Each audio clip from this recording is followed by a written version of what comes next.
Halo semuanya, Assalamualaikum warahmatullahi wabarakatuh. Perkenalkan, nama saya Niken Angistia Prawesti dengan NIM 418232, jurusan Ilmu Komunikasi dari kelas IK1.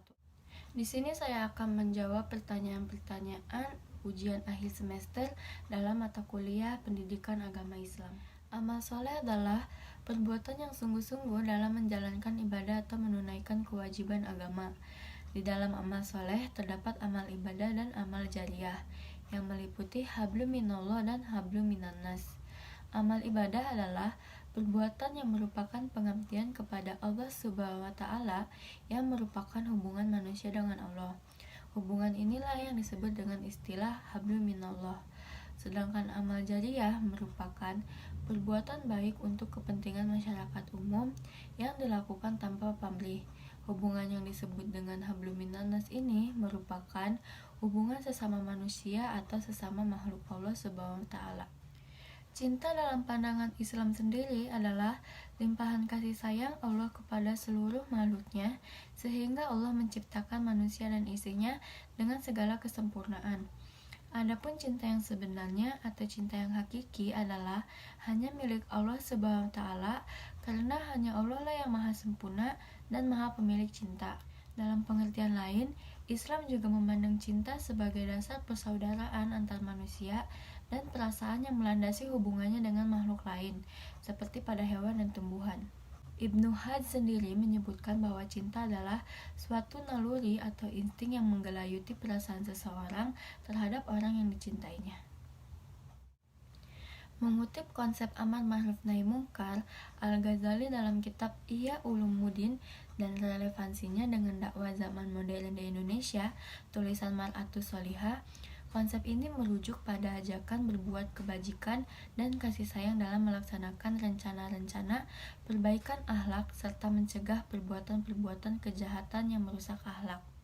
Dalam hadis Nabi Muhammad SAW memerintahkan siapa saja yang mengetahui adanya suatu kemungkaran untuk mengubahnya sesuai kemampuan, termasuk dengan hati.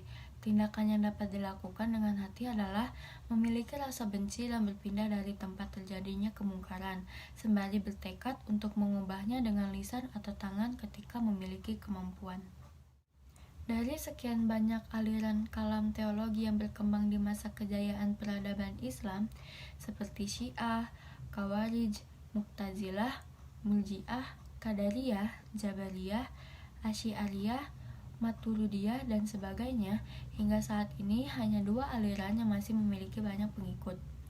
Kedua aliran itu adalah Ahlus Sunnah wal Jamaah, biasa disebut dengan kelompok Sunni, dan Syiah.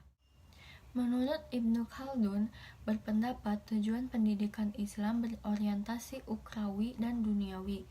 Pendidikan Islam harus membentuk manusia seorang hamba yang taat kepada Allah dan membentuk manusia yang mampu menghadapi segala bentuk persoalan kehidupan dunia. Menurut Al-Ghazali, tujuan pendidikan Islam adalah kesempurnaan manusia di dunia dan akhirat.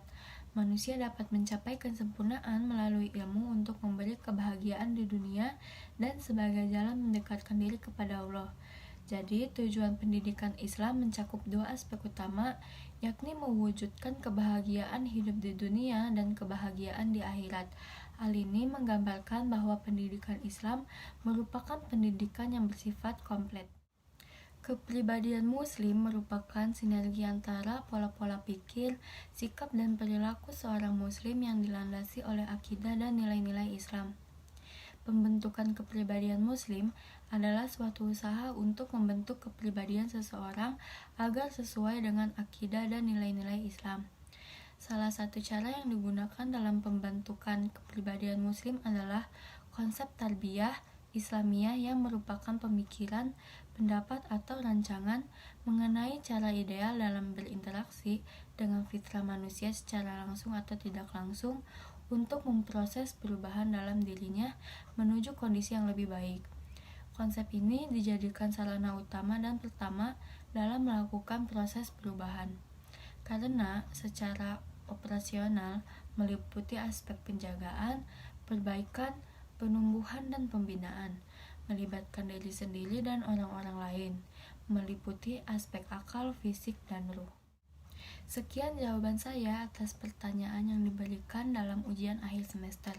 Terima kasih kepada dosen pembimbing dalam mata kuliah Pendidikan Agama Islam yang telah memberikan ilmu serta materi dalam satu semester ini.